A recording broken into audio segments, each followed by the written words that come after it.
There's a reason why I'm the only candidate in this race who can even touch certain issues. I've said that I will pardon those peaceful J6 protesters on day one, because what happened there is wrong. We have to stand for justice in the United States of America.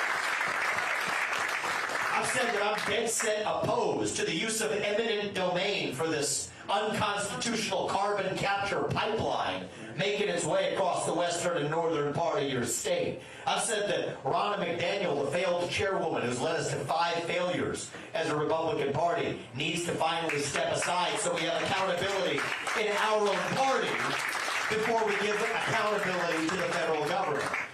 And ask yourself, there's a reason I'm the only candidate who can say these things. Ask yourself why. If you want somebody who's going to get in there and shut down the deep state, actually do it this time. You want somebody who's going to speak truth to power, then vote for somebody who's going to speak the truth to you. The things I am saying, they are controversial. You guys watched that CNN town hall that last night? Yeah, you see that? They did not want you to hear that message. I don't know if you can tell that. Kept trying to cut me off. I didn't let him do that. The reason the things I'm saying, they're controversial, not because they are false, but because they are true. I never couldn't imagine 10 years ago the things I'm saying. You guys would have laughed me out of here because this is so obvious. Why is this guy wasting my time saying it? That God is real. Yeah. That there are 2 genders. Never thought I'd have to clarify that. That fossil fuels are a requirement for human prosperity. That reverse racism is racism. That an open border is not a border. That parents determine the education of their children. That the nuclear family is still the greatest form of governance known to mankind. That capitalism is the best system known to lift us up from poverty. Not crony capitalism, but real capitalism. That there are 3 branches of government in the United States, not 4. And that the U.S. Constitution is the strongest and greatest guarantor of freedom in human history. That is the truth. We fight for the truth. We stand up for the truth. That is what won us the American Revolution. That is what reunited us after the Civil War.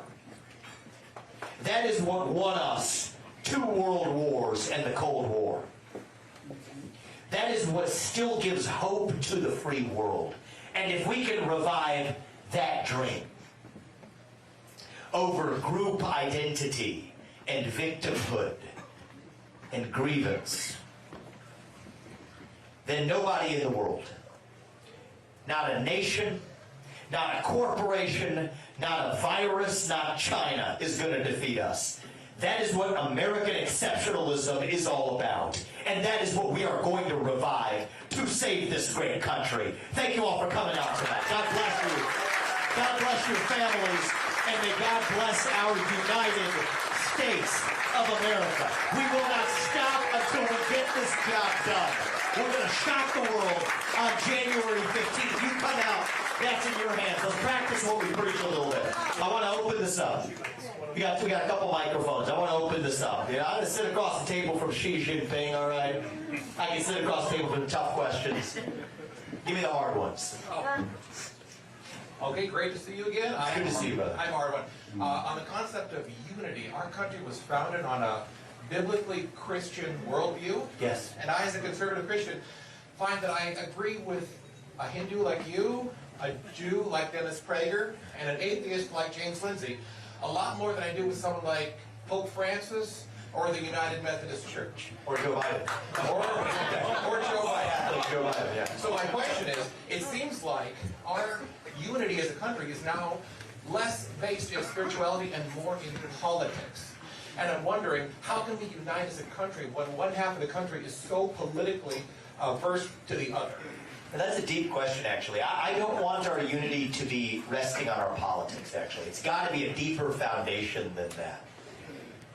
So let me just, since you brought up the question of faith, I'd love to tell you about my faith, if that's of interest to you all. I'm a Hindu. A little different than the standard assembly line here. What's the matter? Well, look, I got to know who we are, at least what our values are. So in the sense of telling you what our values are, I believe God put us here for a purpose. I believe it's our moral duty to realize that purpose. I do. And I believe that God works through us in different ways. We each have our own unique God-given gifts. But we're still equal because God resides in each of us. And I went to Christian high school, St. Xavier in Cincinnati. I can tell you with confidence that we share the same value set in common, the same value set this country was founded on.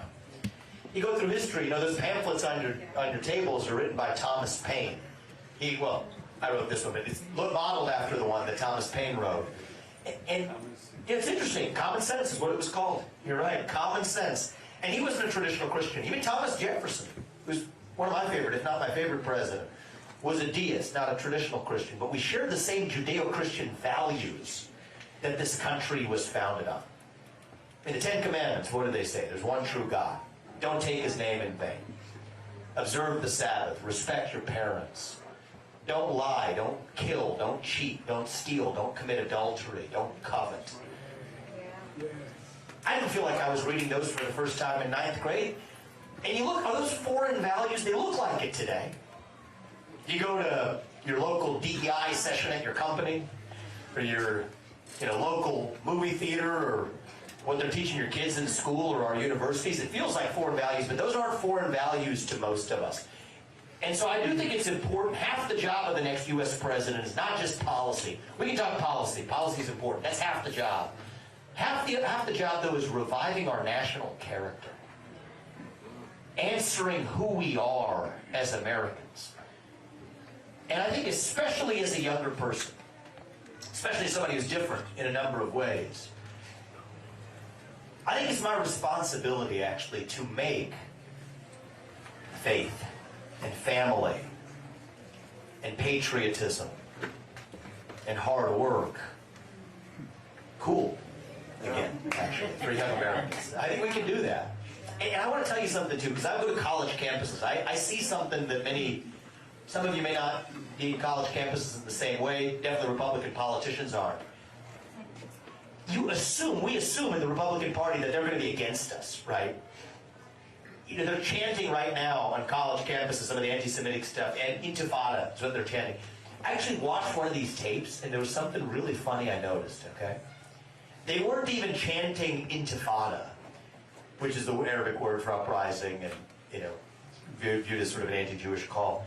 They were chanting infitada, which is just like not a word that means anything. Like it literally that's the point. They don't even know what the hell they're talking about. Right? They're lost. And so it's not that they're against us. They're lost and hungry for direction and purpose and meaning. And so it's up to us to be leaders again in this country. I think that in some ways we've become a nation of sheep. Especially my generation, we're a nation of sheep. And a nation of sheep is what breeds the government of wolves. All right, so it's not going to be the president alone that saves this country. It's going to take pastors. It's going to take parents, coaches, teachers, every one of us. But my job as president is to swear an oath to that Constitution and to keep it so that everybody else, from parent to pastor, is able to play their role, too, in making sure that we have a deeper bond in this country. Great question, man. I'm happy. We'll go here and then here. We'll go to this gentleman, and we'll come to you. Okay. We'll go here, and then here. Okay, thank you. I appreciate it. How do you talk to a liberal? Small words. Yeah, well, I think you got it slowly. That's what I would say. So yeah, I try to keep the syllables short when needed. Listen, so sometimes I feel like this. How do I talk to a Republican too? I mean, there's times where you got to have this party that's obsessed with sending $200 billion of your money to some comedian in cargo pants so you can buy a bigger house. And yes, I'm talking about Ukraine there. But I don't view the dividing lines as necessarily even between Republican and Democrat right now. I call it those of us who are pro-American. If you agree on those 1776 ideals, here's how I talk to them. then we're on the same team. All right, we'll talk about corporate tax rates, we'll debate that till we're blue in the face, that's a detail. But if you agree on the basic rules of the road of 1776, then we're on the same team. And if not, let's talk about it in the open. There, that way, I think 80% of us in this country share those values in common. Half the 20 are people younger than me who never learned those ideals in the first place. So I'll tell you, if somebody comes up and is a protester that walks in here, it's happened several times on this campaign, including in Ottumwa and Iowa. We got a number. I'll give them the microphone. This woman, she came in screaming. She was not lucid, but she was expecting that. She almost wanted to get kicked out, actually. Like it was almost as though the security's escorting her out. I said, don't let her leave. Bring her back. She's going to say what she has to say. We're going to hear her. And she's going to hear what I have to say in response. And I think that's what we've lost in this country, actually. And those of you saw that CNN thing last night as well. I try not to raise my voice. We're not going to use foul language. We're going to play by stick to the facts. Stick to the truth. The truth wins in the end. The truth is what sets us free. The arc of history is long, but in the end it bends towards the truth. Truth and justice are two sides of the same coin. And so I think the way we got to talk to them is assume first that they're not actually against you. Assume that they are lost. Many of them are crying out for help. What happens when a kid, I'll give you a real life example we're seeing in this country now. What happens when a 15-year-old says, hey, my gender is different than my biological sex? Are they inviting a fight with you? Or are they asking for help? I think they're asking for help. I think they're telling you that something is wrong. And the compassionate thing to do is not to affirm their confusion. And the compassionate thing to do isn't to try to deride them. The compassionate thing to do is to figure out what the heck is going wrong and try to help that person who is asking for help. That's a mental health condition. We can't affirm that kid's confusion. I met two women in this campaign trail in my travels who have cut off both their breasts when they were teenagers. One of them had her uterus removed. Now they're in their 20s and they regret it. I can't fix that for them now. That's going to be something we look back at and regret. 20 years from now, we'll look back and say that was barbaric. So I think that that's the first thing we have to find in us, is when you see somebody who vehemently disagrees with you. In some sense, even I saw this in the person I shared the stage with last night. I don't think she knows the first thing about the facts I was sharing of what on January 6th, right? So I think that it's not that she was against what I was saying, she doesn't know. And so let's actually stick to the truth. I think that's going to get us pretty darn far. There's a small fringe minority that is toxic.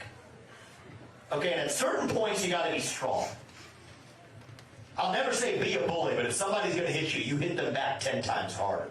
All right, you got to be, as I said this, our family, this is our saying, you have to be strong enough to protect your kindness. So you can't just be a wilting flower, right?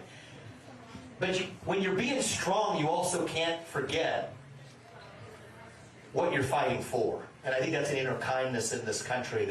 That's what makes this job hard. But I think the next president, we got to expect both of those things. Strong as steel when needed, but strong enough to protect a kindness that I think will accommodate even those who we disagree with, give them the right to speak as long as they get the same, as long as they afford the same right in return. Don't foist, you know what, there was somebody who came to an event earlier today. Actually, I want to tell you, it's the first time it happened. There was a transgender person who showed up at an event earlier today. As transgender, she's conservative. And said, hey, listen, I appreciate the way you're saying don't put this on our kids. I appreciated that. I thought it was different. So I think that there's a chance for us to draw some hard boundaries. You want to live your life the way you want, I'm not going to stop you as long as you're not hurting somebody else and you're not going to foist it onto our children. And so I think sticking to our principles, that's how we revive this country. I don't want a civil war. I don't want to see this country break into two. We're in the middle of it. I don't use this word often, but we're skating on thin ice right now. I don't want a national divorce. That's where we're headed without some real leadership from our own side. And so for me, it's not a Republican versus Democrat. It's pro-American versus anti-American. If you're pro-American, we're on the same team. That's how we're going to win this general election in a landslide. You mark my words. You all made me your nominee. That's my accountability back to you. We will do what Reagan did for this country in 1980. And that sounds about as ridiculous for me to say today as it did for Reagan to say in December of '79. But that's what we're going to deliver for this country. So you do your part. I'm going to do mine, and we're going to revive who we actually are. Thank you, man. I appreciate that question. I saw you in Cherokee over the weekend, and I praised you for your opposition of the carbon dioxide pipeline. Thank you. And I think that's a real populist issue.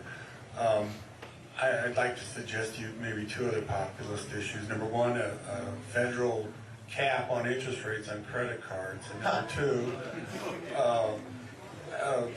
make student loans dischargeable in bankruptcy. In bankruptcy. Yeah. You mentioned that one to me. Yeah. I think that was you, actually. So I've been thinking about that one, actually.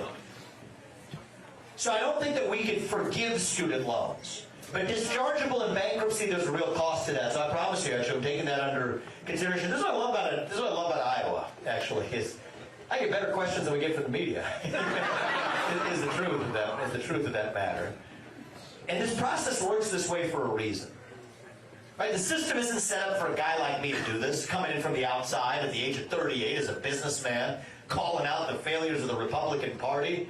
Ron McDaniel actually said, I'm not going to get another cent of funding from the RNC. Well, too bad, I guess. Now to report to her. She's going to be fired soon. After I'm the nominee, she's out of there. But I can't compete with the super PAC industrial complex. The TV ads that they're flooding you with. That's not the game we play. We're doing it this way. You all know 100 people here. I'm here to ask you for your help. I think with your help, we're going to win this Iowa caucus. You know 100 people who aren't in this room here in western Iowa. Where's Starlin Purdue? She here? There she is. First time I came to Potawatomi County, we're walking cow pastures. We had a crowd of about 4 people. Nobody knew my name. I put up that carbon pipeline. That's the first time I actually talked about the carbon capture pipeline. She's one of the first people and those farmers we met who told me about it. I thought nobody was going to care. What was funny is back then I'm polling at 0.0%, all right? We put up a video. Within a few hours, I get 3 phone calls from different prominent people across the states. They're paying attention. Right? This is a dirty game. I mean, this Republican Party does not, the establishment does not approve of this message. But we can do this because you go first. Because this is bottom up. And so if you all do your part, we're still going to have a country where we the people, rather than we the super PACs, determine who actually leads this country. And that's what I'm here to ask you for your help to do. And I get a lot of good ideas from coming here too. So the dischargeability in bankruptcy was an interesting, off the beaten track idea, and our team's already talking about what the pros and cons are of that. Thank you, sir. I appreciate it.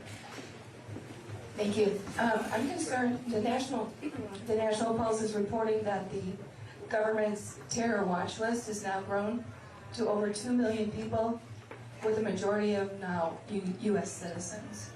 Yeah. And I'm very concerned about that, and I really doubt that all these U.S. citizens are actually terrorists. Yeah, I do too. So here's the double whammy here, right? I want people to understand this. On one hand, this is also true. If what happened on October 7th in Israel can happen over there, it's absolutely something that can happen right here at home in the United States. We're more vulnerable. Our homeland is more vulnerable than we have ever been.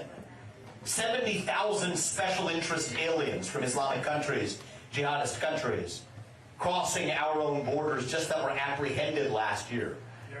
We're vulnerable to cyber attacks, super EMP attacks, missile attacks, basic border defenses that are missing. So on one hand, we have that. Yet on the other hand, the manhunt that they're launching is people who are peaceful protesters who were present in Washington, D.C. on January 6, 2021. So it's actually a version of this. It's a little bit of karma for conservatives, actually.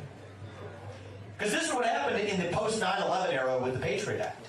I mean, it's Dick Cheney, back then, wielding what I think was a unconstitutional federal police state. Look at FISA 702 right now that's been reauthorized, or is about to be reauthorized with Congress standing for it. That's wrong. I mean, that allows for rampant spying on the American people. But in some ways, at least back then, The left was at least against the unconstitutional overreaches. Now the left has actually joined the Dick Cheney 2.0 wing, which is most of the Republican Party, to use this war on terror, not to actually prevent actual terrorism, which we're failing to do in this country. We're at risk. But to go after our own citizens. And here I'm going to take an opportunity to, it's always a little uncomfortable when you do this, but you got to speak the truth. I think our own party's as bad as the other side on this one. I mean, you got another candidate running for president right now who says that in order to use the internet, to have a social media profile, you have to use government-issued ID, tying that to your profile. At the same time, you have a Federal Reserve developing a central bank digital currency. What do you think they're going to do if you post something on the internet that they don't like? I'm going to give you that as a hard fact. Jack Smith, you guys know who this character is? So, what's that? Inspector Jarvet. Inspector Jarvet, there you go, Javert. That's a modern Inspector Javert right there. He's a guy who has subpoenaed, he subpoenaed all of Trump's tweets. What many of you in this room may not know is if you hit like or retweet on one of Trump's tweets, that subpoena includes figuring out who that was too. I bet you that includes several people in this room. I'm serious. I mean, now imagine that the government, that same government, the Biden administration, let's say, and Jack Smith, said that, oh, and by the way, you have to use a government-issued ID to tie that to your profile so we know what your home address is and we can come to your house. We'd say that's tyranny. The only thing worse than that is we got prominent Republicans saying the same thing. So this is a bipartisan affair. And I think it's really important, now more than in a long time, perhaps more than ever in my lifetime, that we have a president who swears an oath to the Constitution, who knows what the Constitution actually says. Right, you're going to swear an oath to the Constitution, you're actually going to keep it. You better have darn well read the Constitution. The First Amendment secures free speech. It secures religious liberty. It secures the freedom of association. The Fourth Amendment says no search or seizure without a warrant.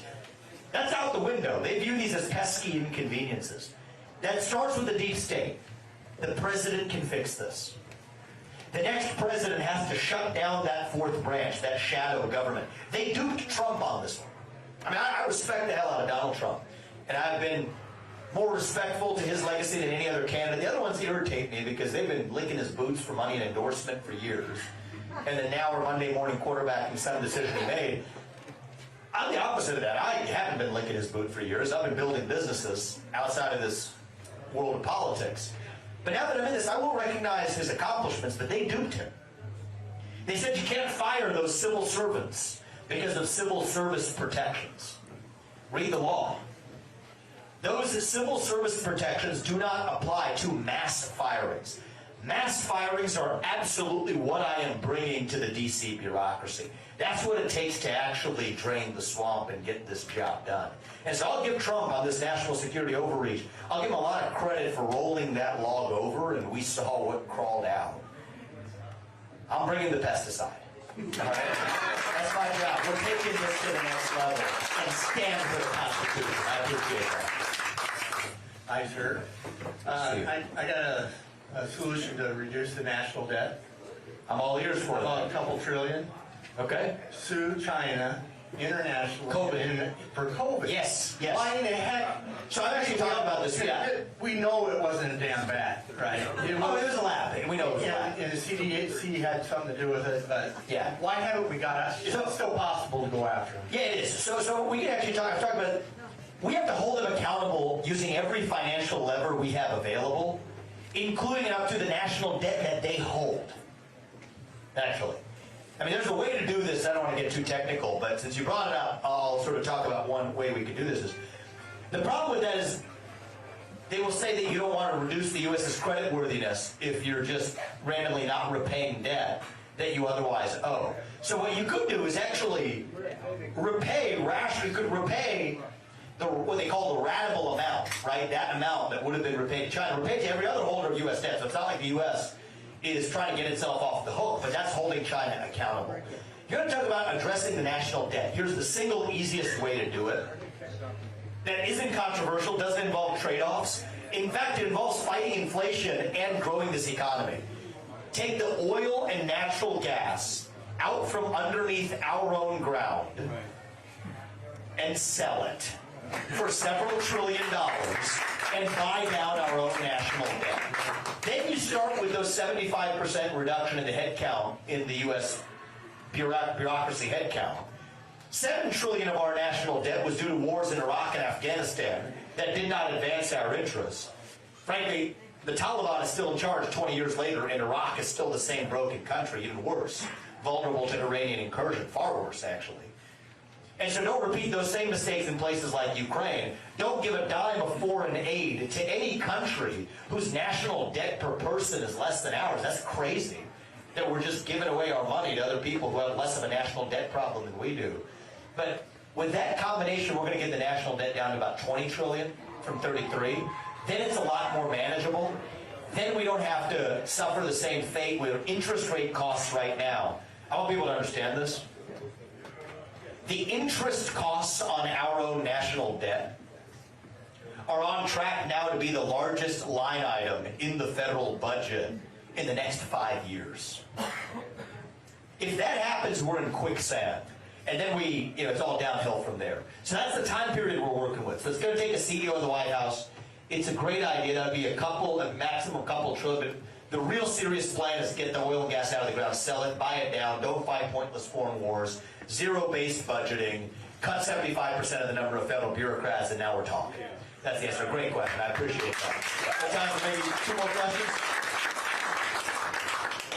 Trump got his ass handed to him when he got elected president because he didn't know who to hire, and he was surrounded by snakes and backstabbers and everything. He was surrounded by people who did not align with his agenda. Right. That's what happened. Where would you find the people necessary to do that? Because you're talking about tens of thousands of bureaucrats. Yeah, so the first step, here's where they got him actually, was the existing apparatus there. It's not that the people don't exist. It's that the people who were there were resistant to the people who might have otherwise come in. So you got to really, I'm not talking about chisel here, I'm talking about chainsaw on steroids.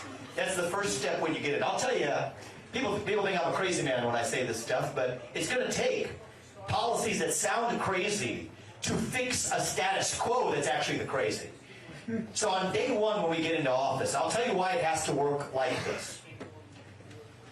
If you're a federal bureaucrat and your social security number ends in an odd number, you're out. And if it's an even number, you're in. Now think about this for a second. On day 2, the federal bureaucracy will be half its size, and I promise you, the sun will still rise in the east and set in the west. Not a thing is going to break as a consequence of that. But it has to be done that way, or else, this is why Trump didn't do it, they tell him you're going to get sued for political retaliation under the civil service rules, or civil rights violations, or what they call disparate impact litigation, or all these other boring things you don't need to hear about.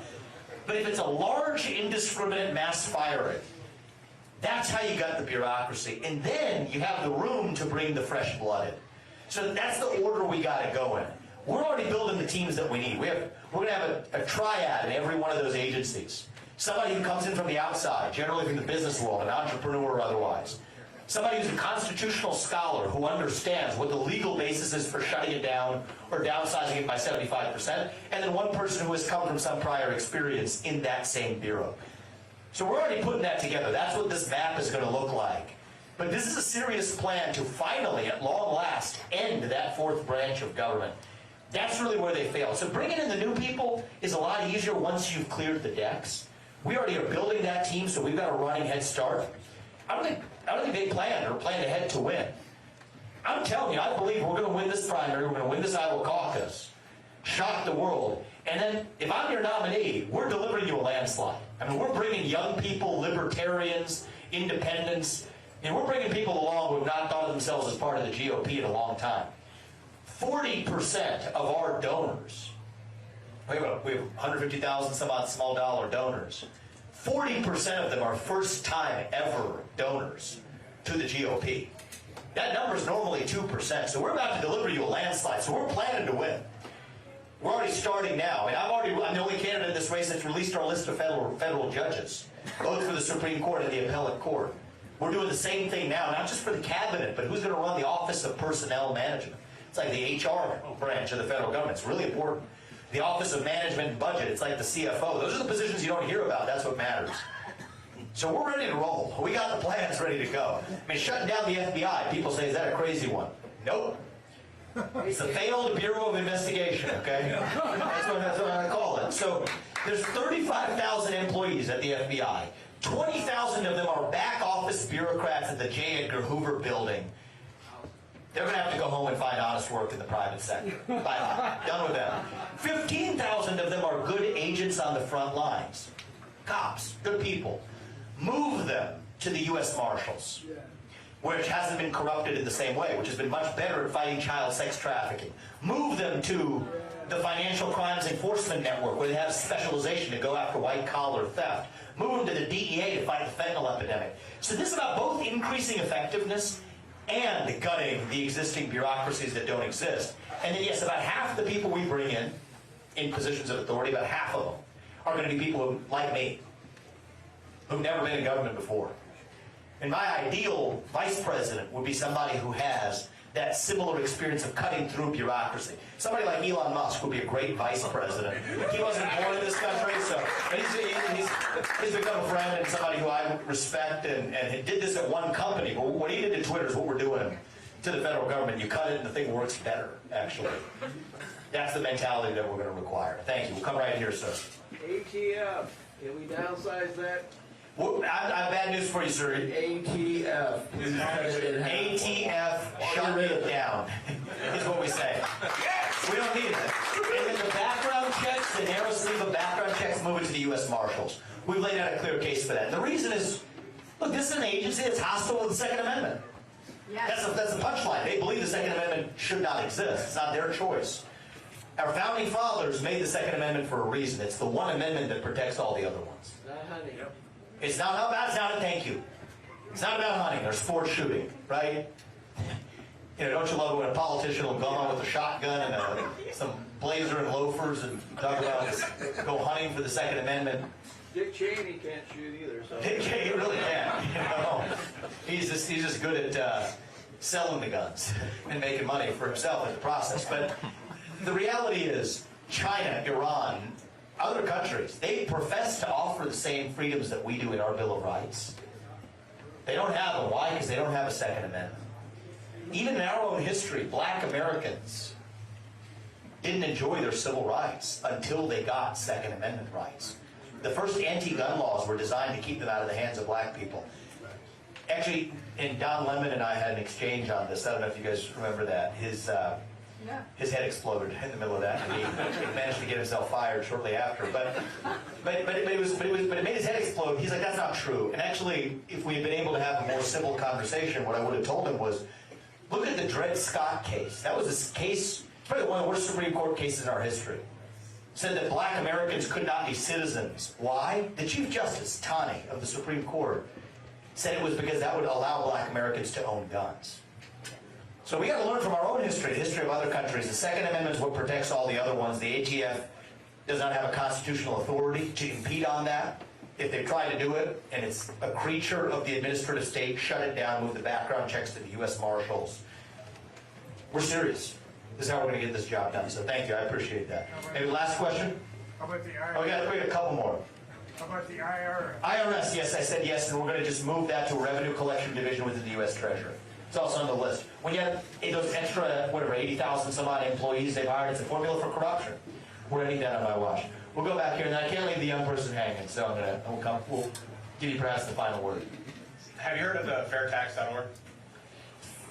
So what the short of it is essentially changing. So this sounds familiar. I'm just trying to remember where I've heard this. Well, tell me. Yeah, what they do, or what the idea is essentially, instead of having the IRS and everybody income tax, which was brought in 20s, I think it was, 16th Amendment. Yep. Yep. You get rid of that completely, and it's at the state level. Essentially, you have a sales tax that's on the front side. I got you. Just like you have your state tax, you have your so then it brings that tax to the front of the line. Because right now everybody's taxed, and most people don't realize that. I mean, they know they're getting their income tax coming out, but it's a hidden tax, and then the money just goes and it's spent. Yeah, and then actually, here's the thing about the current system too. Yeah.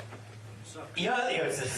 He said it better than I can. The tax compliance costs, just the compliance costs of what people spend out of pocket, it's about $700 billion a year. You can just give that money back to people and lower their tax rates. And that doesn't even count the time that you spend doing it. So where I've landed, at least where you're landing is even more ambitious. And usually what I'm saying is, people don't criticize me for that direction, but here I'm actually a little bit simpler as the first step. I would go to a 12% flat tax across the board. Ordinary income, capital gain, corporate, all flatten it out and end the deductions. I like where you're going with this, but I think that would require, see, the promises I'm making you all today, down to shutting down the ATF, the national security state, the FBI terror list and everything else, drilling, fracking, burning coal, securing our border, putting our military on the southern border, all of this. These are things I can do for you as the next president, period. Without asking Congress for permission or for forgiveness, because it's running the executive branch of government. I would love a detailed discussion of whether you move to 12% flat tax or an idea like yours. I mean, elimination of the income tax is an alluring idea to me. But I'm not going to make you that promise here today because that requires Congress. And here's what most presidents do. And we stick to the slogan, stand for truth. If you're going to speak the truth, stand for it. I'm never going to make you a promise that I can't keep. Everything else we've told you here, we're getting done. Now, most presidents start with their legislative agenda, try to shepherd it through Congress. Congress stops them, and then it never happens, and then deflates their balloon. They lose their momentum. We're going the other way around. Year one, we're doing everything I'm talking about. Year two, we're going to turn to the tax code. And I think I'm going to have the last best chance of actually opening that up and fixing it once and for all. And any proposal that's a coherent one that relies on elimination of the income tax, I'm all in favor of entertaining. But that's not something that I can do on my own. That requires Congress. And so I'll take a look at fairtax.org. I appreciate that. That's why I love coming to, again, like you too, coming to Iowa and learning things. Thank you, sir. So when I grow up, I want to be like an author. So how did you start when you were an author? Oh, thank you. I appreciate it. What's your name, man? Cole? Cole? Yeah. Do you write now? Yeah, I like write books. I also type them, go with my grandpa to a library to type it. That's awesome. I love that. You got a publish Good my stuff. first book. At the age of 10, I'm proud of you, man. You got your first customer right here.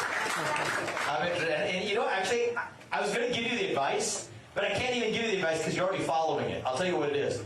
So I learned this. I got a good piece of advice when I took a stand-up comedy class years ago, and I followed this ever since, which is they said take a notebook wherever you go. You know, hold that up. What do you have in your hand right there?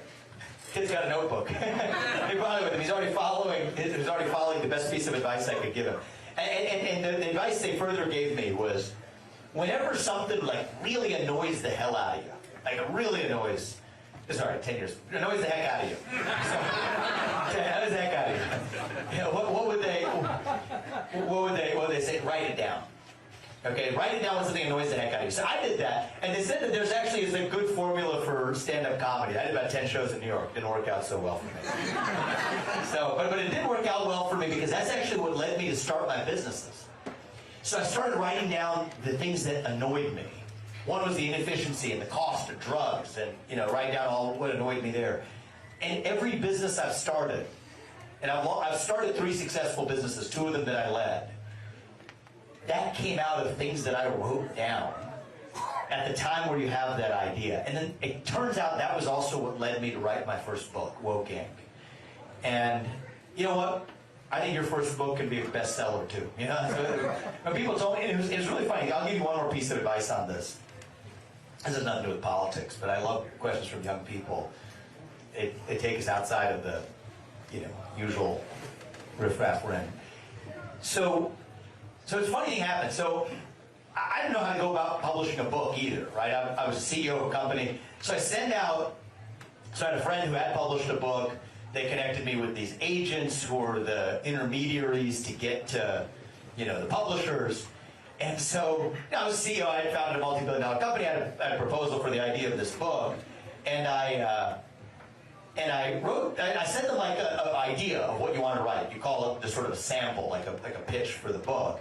And she writes back and she says, well, I suggest that if you have real wealth, that you use your talent so you use your resources to support those who may have real literary talent. So I wasn't committed to writing a book back then, so you'll probably get some responses like that. Don't let that get to you. Actually, to the contrary, I wasn't sure that I was going to write a book until she sent me back that response. At that point, I'm like, we're darn sure we're going to actually see this through. And so the book ended up being debuted at #2 on the New York Times bestseller list. And so I made it a point, and it's just for fun, but we sent her a complimentary copy that was signed. And people didn't know this. It's the first time I'm ever saying this in public. There's the acknowledgments section of that book.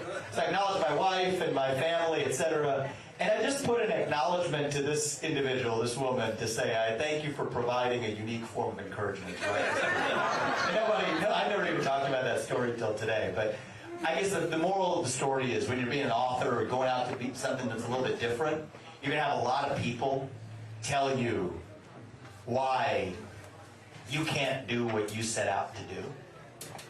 My advice is nod your head politely, listen to what they have to say, and then decide to keep doing what you want to do. That's what this country's founded on, is you can achieve anything you want if you set your mind to it. All right, I'm waiting to read your book. I'm excited for it right now. I'm pumped for you. I'm excited. Thank you for coming out today. Everyone, one last question. We'll give you the final word, sir. Who's the CIA? What about the CIA? Yeah, how about them? Well, I mean, what's my security guards? I'm just kidding around. How would you deal with the other though? So, I mean, look, I know enough about the FBI to tell you what I'm going to do. I have no idea. There's no government non-transparency. I don't like what I see with the unconstitutional overreaches. So what we will say is, it's the same formula. They're not going to be exempt with the 3 people we're going to put in every one of those agencies. And one of them is going to be a constitutional scholar. I said that Edward Snowden will get a pardon or a clemency on my watch. Okay, this is people who have exposed the abuses should not be punished for exposing those abuses. But I swear an oath to the Constitution, I intend to keep it. That's the answer. Okay. Now, I want to distinguish. There's good people doing good work for the government. Okay? It's not the individual action that's the problem. It's the machine. It's the Leviathan. That's the real problem. Okay? And so we have to see that for what it is. It is a monster. Thomas Hobbes wrote about this. If we think this comes down to one person, we talk about Biden or talk about any one individual. No. Now you're missing the point. It is the machine. We have to break the machinery itself. And many of those good people, if they're put in the right positions, building up from scratch, we can actually do this in a manner that's built to adhere to the Constitution. So I'll say this in closing, right? And I love that we get a lot of questions here about the administrative state. That's the heart of what the next president can do. Gut that, the rest of this becomes easier. We don't have to be a nation in decline. We don't have to be at the end of the ancient Roman Empire. I think the truth is, as a nation right now, what's your name, young man? Cole. Cole, tell me. We're really a little young, actually. Going through our own version of a national adolescence. Figuring out who we're going to be when we grow up. And when you view it that way, it makes sense again, actually. You go through your adolescence, you go through that identity crisis. You lose your way a little bit. You do some stupid things, okay? But we're stronger for it when we get to our adulthood on the other side. So no, I don't think we have to be that nation in decline. I think we can still be a nation in our ascent. Maybe even the early stages of our ascent. Maybe we're not even at base camp. On our way still to that shining city on a hill. That country where we will look our kids in the eye and mean it. when we say the United States of America is still the nation, where no matter who you are, or where your parents came from, or what your skin color is, that you get ahead in this country with your own hard work, your own commitment, your own dedication. And that you know what? You are free to speak your mind at every step of the way. That is the American dream. That is what we are running to. And with your help on January 15th, that's what I'm asking you for. I want many of you to join us, become precinct chairs, volunteer with us. That's the donation I want, is a donation of your time. It's the most valuable donation of all. Between now and January 15th. Deliver us a shock to the world. It'll be heard around the world. And then we serve this country for 8 years. Revive who we really are. It's within our reach. It's not going to just happen with one person. It's going to be all of us playing our part. But you all do your part. I promise you, Apoorva, my wife, and I and our family, we're going to do ours to make sure, not in some cheesy politician way, but in a true way, make sure that our country's best days are actually still ahead of us. Thank you for coming out today, guys. God bless you. God bless your family. God bless our United States of America. Thank you.